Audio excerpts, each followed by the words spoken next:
Hey everyone, my name's Jonathan from Academy of Mine, and in this video, we're going to learn how to create self-paced courses in the LMS. Self-paced courses are extremely important because they can be accessed on demand and taken by users in their own time.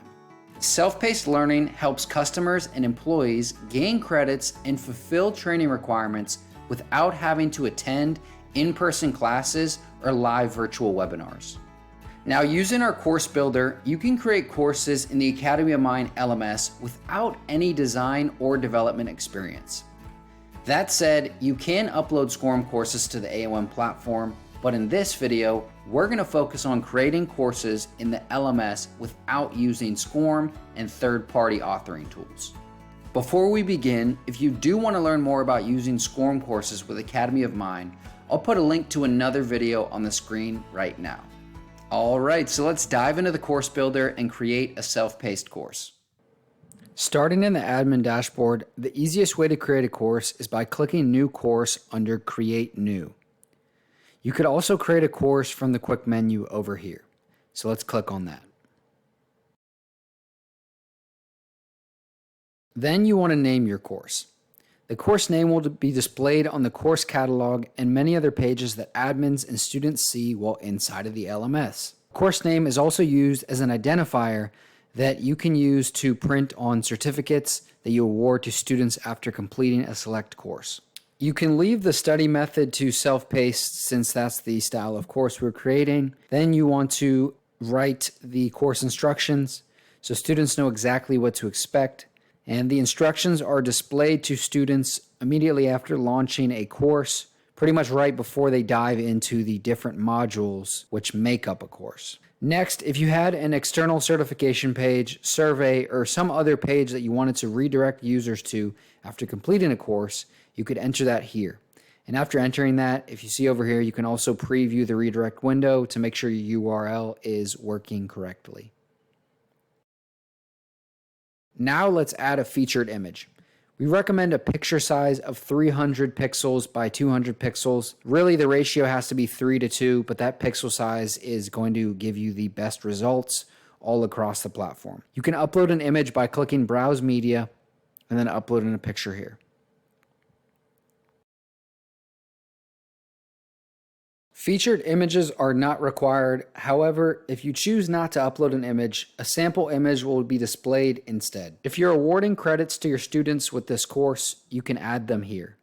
The number of credits can appear on the course certificate if you choose. Last but not least, in this section of the course builder, we have course categories. Course categories are useful if you're bundling courses together for sale using a membership plan. For example, let's say you're selling a bundle to real estate agents in California.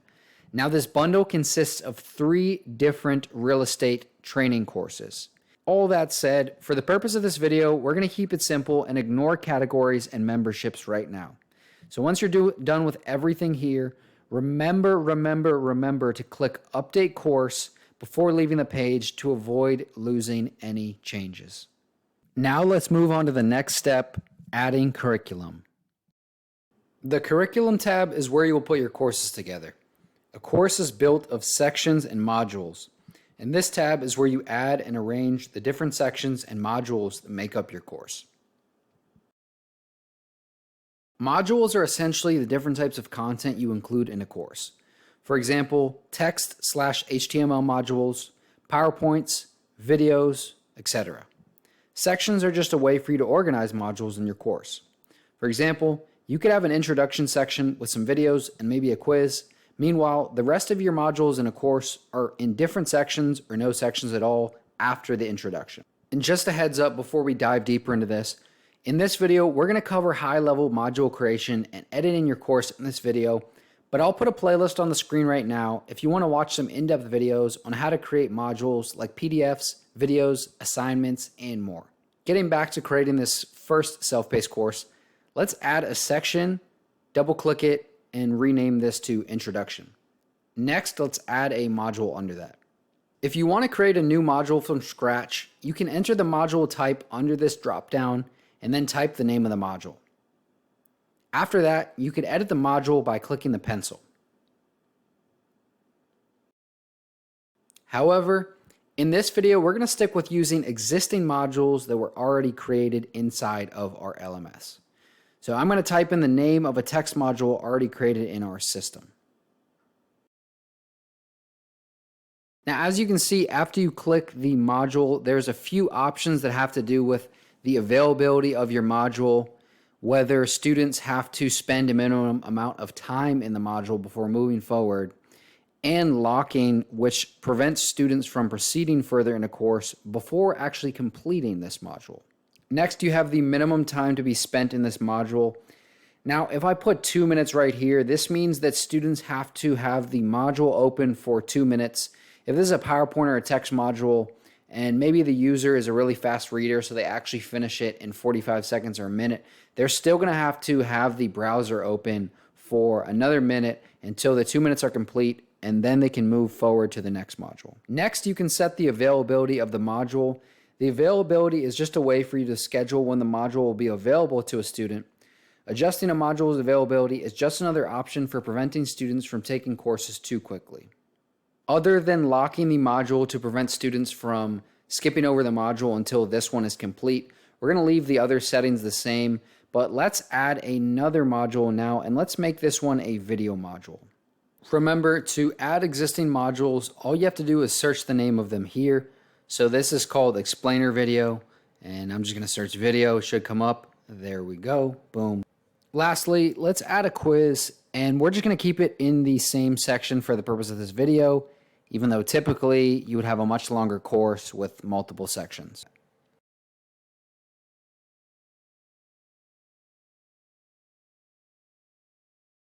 Moving on to step 3, grading and certificates. So the first thing you have to do here is choose the grading criteria. When no grading is selected, then that means that once all the modules are completed in a course, the certificate will be awarded to the student.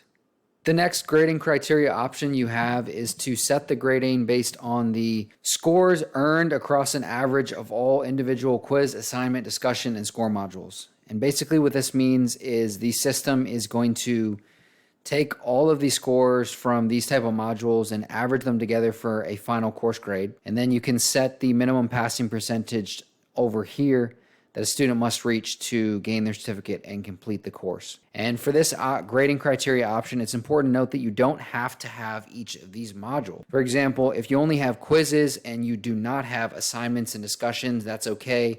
The system is just going to take an average of all your quizzes. The final grading criteria option is taking an average of specific quizzes, assignments, discussions, and SCORM, and you can select the modules below. As you can see, the system already knows that I have one quiz module, so it automatically entered that in here. Now, the next thing you can do is enter the certificate template you want to use if you are awarding a certificate for the completion of this course. We have a default certificate that you can edit, or if you have certificates already created, you can click those from this drop down here. I'll put a playlist on the screen if you're not sure about creating and customizing certificates with Academy of Mine. Here's a video you should check out that goes in depth on that topic. And of course, if you are using a certificate, you can enter the date you would like the certificate to expire if you do want it to expire right down here. Now to the last part, step 4, which is all about how long a course is available to each student. If you leave this on unlimited, then the course stays available forever. If you say till specific date, then the course becomes unavailable after that date passes. Now, the other two options you have is to make the course available per each student's registration or course start date. This is effective if you wanted to give each student the same amount of time to take a course, regardless of when they sign up or begin a course. After you have the course expiration settings all set up, then you want to go up here and change the course status from draft to publish. And this makes it so that your course can actually be taken by students. Woohoo! Now you have created a fully functioning self-paced course. That said, your course is currently not available in the course catalog, so it's not being displayed on your website for students to purchase and self-enroll into training. In other words, currently as the course stands, the only way for students to access this course is if you manually enroll them, which you can enroll students individually or in bulk. If you want to learn more about how to make this course visible in the course catalog for sale and open for self-enrollment publicly, then click the video on the screen. And if you have any questions for us, feel free to drop a comment. If you're a customer, you already know you can reach out to us via email or support ticket, and you might even have more contact from us. Of course, all our social medias are at Academy of Mine. And if you enjoyed this video, please leave a thumbs up and click subscribe. We would really appreciate that. And I hope now you can be a little more confident while creating those self-paced courses in the Academy of Mine LMS. Thanks so much, everyone. We'll see you next time.